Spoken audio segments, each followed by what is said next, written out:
ചരിത്രപരവും സാംസ്കാരികവുമായ ഏറെ പ്രാധാന്യങ്ങളുള്ള സ്ഥലമാണ് കോഴിക്കോട്. ഇന്ന് ഞാൻ നിങ്ങൾക്ക് പരിചയപ്പെടുത്തുന്നത് കുറ്റിച്ചിറ കുളമാണ്. 14-ാം നൂറ്റാണ്ടിൽ പണി കഴിച്ച ഏറെ പ്രശസ്തമായ മിഷ്കാൽ പള്ളി ഇതിന് തൊട്ടടുത്താണ് സ്ഥിതി ചെയ്യുന്നത്. അംഗസ്നാനം ചെയ്യുന്നതിനും കുളിക്കുന്നതിനും പൈതൃക പട്ടികയിൽ ഉൾപ്പെടുത്തിയതിനു ശേഷം നടത്തിയ നവീകരണമാണ് കുറ്റിച്ചിറയെ ഇപ്പോൾ കാണുന്ന ഭംഗിയോടെ നിലനിർത്താൻ സഹായിച്ചത്. കുളത്തിൻ്റെ 4 വശങ്ങളിലൂടെയും നടന്നു കാണാനുള്ള സൗകര്യം ഒരുക്കിയിട്ടുണ്ട്. കൂടാതെ കുളത്തിലേക്ക് ഇറങ്ങാനുള്ള കൽപ്പടവുകളും ഇവിടെ ഭംഗിയായി നിർമ്മിച്ചിട്ടുണ്ട്. ഒരു ഭാഗത്തെ ചുമരുകളിൽ കോഴിക്കോടിൻ്റെ ചരിത്രം ആലേഖനം ചെയ്ത ചിത്രങ്ങൾ കൊണ്ട് സമൃദ്ധമാണ്. നമുക്കത് വിശദമായി പരിശോധിക്കാം. കോഴിക്കോട് പൗരാണിക വ്യാപാരത്തിൻ്റെയും സംസ്കാരങ്ങളുടെയും സംഗമ ഭൂമിയായ ഒരു നഗരം. പശ്ചിമഘട്ടത്തിൻ്റെ പച്ചപ്പും അറബിക്കടലിൻ്റെ തിരകളും ചേർന്ന് രൂപപ്പെട്ട ഈ മണ്ണിൽ മുസ്ലിം പൈതൃകം നൂറ്റാണ്ടുകളുടെ കഥ പറയുന്നു. സാമൂതിരിയുടെ കോവിലകവും മരക്കാർമാരുടെ വീരഗാഥകളും മാപ്പിള കലാസിമാരുടെ കര വൈവിധ്യവും ഇവിടെ ഒത്തുചേരുന്നു. ഈ വീഡിയോയിലൂടെ കോഴിക്കോടിൻ്റെ മുസ്ലിം സംസ്കാരത്തിൻ്റെ തനിമയിലേക്ക് ഒരു യാത്ര ചെയ്യാം. വാസ്കോ ഡ ഗാമയുടെ വരവും സാമൂതിരിയുടെ മഹത്വവും. 1498 വാസ്കോ ഡ ഗാമ കോഴിക്കോട്ടെ കപ്പലിറങ്ങുമ്പോൾ സാമൂതിരിയുടെ കോവിലകം ലോക വ്യാപാരത്തിൻ്റെ ഒരു കേന്ദ്രമായിരുന്നു.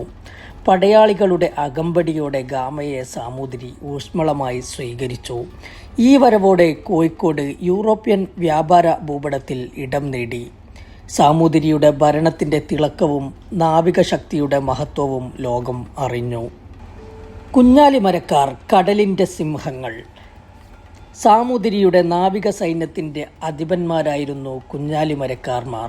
കൊളോണിയൽ ശക്തികൾക്കെതിരെ അവർ നടത്തിയ പ്രതിരോധം കോഴിക്കോടിൻ്റെ ചരിത്രത്തിൽ സുവർണലിപികളിൽ എഴുതപ്പെട്ടു. കടലിൻ്റെ സിംഹങ്ങളായ മരക്കാർമാർ സ്വാതന്ത്ര്യത്തിൻ്റെ നിത്യ സ്മാരകങ്ങളായി നിലകൊള്ളുന്നു. 16-ാം നൂറ്റാണ്ടിൻ്റെ തുടക്കം വരെ കോഴിക്കോട്ടെ വാണിജ്യ കുത്തക അറബ് വ്യാപാരികളുടെ കൈകളിലായിരുന്നു. അവർ മലബാറിൻ്റെ സാമൂഹിക സാംസ്കാരിക ജീവിതത്തിൽ അവിസ്മരണീയമായ പങ്കുവഹിച്ചു. ഇന്നും അവരുടെ സ്വാധീനത്തിൻ്റെ അടയാളങ്ങൾ ഇവിടെ നിലനിൽക്കുന്നു. കോഴിക്കോടിൻ്റെ സമ്പൽ സമൃദ്ധിയുടെ ഒരു പ്രധാന സ്രോതസ്സ് പശ്ചിമഘട്ടത്തിലെ വനസമ്പത്തായിരുന്നു. കല്ലായിയിൽ നിന്നുള്ള മരവ്യാപാരം ചാലിയാറിലൂടെ ചങ്ങാടങ്ങളിൽ തടി കൊണ്ടുവന്നു. ചങ്ങാടക്കാരുടെ കെസ്സുപാട്ടുകൾ അന്നത്തെ രാവുകളെ സമൃദ്ധമാക്കി. തുറമുഖത്തിൻ്റെ മുഴുവൻ അധികാരവും ഷാബന്ദർ കോയമാർക്കായിരുന്നു. സാമൂതിരി അവർക്ക് നൽകിയ ഈ സ്ഥാനം മാമാങ്കത്തിൻ്റെ ഘോഷയാത്രയിൽ അവർക്ക് പ്രത്യേക സ്ഥാനം നൽകി. ബേപ്പൂരിൻ്റെ ഒരു നിർമ്മാണം ലോകപ്രസിദ്ധമാണ്. മാപ്പിള കലാസിമാരുടെ കൈവിരുദ്ധവും പാരമ്പര്യവും ഓരോ ഉരുവും കടലിൻ്റെയും മനുഷ്യൻ്റെയും ഒരു കഥയും പറയുന്നു. മുസ്ലിം സംസ്കാരം കോഴിക്കോടിൻ്റെ ജീവൻ്റെ ഭാഗമാണ്. കുത്തുറാത്തീബ്, ദഫ്മുട്ട്, കോൽക്കളി തുടങ്ങിയവ ഈ മണ്ണിൻ്റെ ആത്മാവിനെ പ്രതിഫലിപ്പിക്കുന്നു. മൈലാഞ്ചി കല്യാണവും ഒപ്പനയും മുസ്ലിം സ്ത്രീകളുടെ ആഘോഷങ്ങളുടെ തനിമ വിളിച്ചോതുന്നു. ഒപ്പനയുടെ ഉത്ഭവം അറബ് മലയാള സാംസ്കാരിക സമ്മിശ്രണത്തിൽ നിന്നാണ്. 16-ാം നൂറ്റാണ്ടിൽ അറബ് വ്യാപാരികളുടെ വരവോടെ മലബാറിൽ ഇത് വേരൂന്നിയതായി കരുതപ്പെടുന്നു. വിവാഹവുമായി ബന്ധപ്പെട്ട് വധുവിനെ ചുറ്റി നിന്ന് സ്ത്രീകൾ അവതരിപ്പിക്കുന്ന കലാരൂപമാണ് ഒപ്പന. ഭക്ഷണ സംസ്കാരം ഒരു പ്രാദേശിക രുചിയുടെ വൈവിധ്യമാണ്. സ്വദേശിയോ വിദേശിയോ ആകട്ടെ, ഓരോ വിഭവവും മലബാറിൻ്റെ തനതു സ്വാദോടെ മാറുന്നു. ബിരിയാണിയും പത്തിരിയും മുതൽ എണ്ണിയാലൊടുങ്ങാത്ത പലഹാരങ്ങളും ഈ സംസ്കാരത്തിൻ്റെ മുഖമാണ്. ദഫ്മുട്ട്, കോൽക്കളി എന്നിവ സാധാരണയായി മുസ്ലിം സമുദായത്തിലെ പുരുഷന്മാർ ചെയ്യുന്ന ഒരു കലാരൂപമാണ്. പ്രത്യേകിച്ച് വിവാഹങ്ങൾ, ഉത്സവങ്ങൾ എന്നിവയിൽ അവതരിപ്പിക്കുന്നു. 1000-ലധികം വർഷത്തെ പാരമ്പര്യമുണ്ട് ഇതിന്. 1510 മിഷ്കാൽ പള്ളി പോർച്ചുഗീസുകാർ ആക്രമിച്ചു. ഇത് സാമൂതിരിയുടെ നേതൃത്വത്തിലാണ് പുതുക്കിപ്പണിതത്. 5 നിലകളുള്ള പള്ളി ഭാഗികമായി കത്തിനശിച്ചു.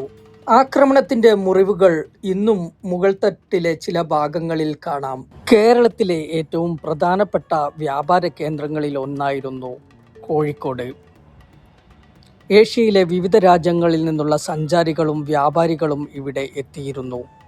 മൊറോക്കോയിൽ നിന്നുള്ള ഇബ്നു ബത്തൂത്തയും പേർഷ്യയിൽ നിന്നുള്ള അബ്ദുർ റസാഖും ഇവരിൽ പ്രധാനികളായിരുന്നു.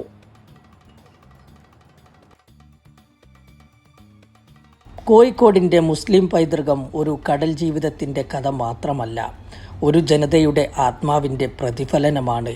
വ്യാപാരവും വീര്യവും സംസ്കാരവും ആഘോഷങ്ങളും ചേർന്ന് ഈ നഗരം ഇന്നും ലോകത്തിന് ഒരു സന്ദേശം നൽകുന്നു. മറ്റൊരു വീഡിയോയുമായി വീണ്ടും കാണാം.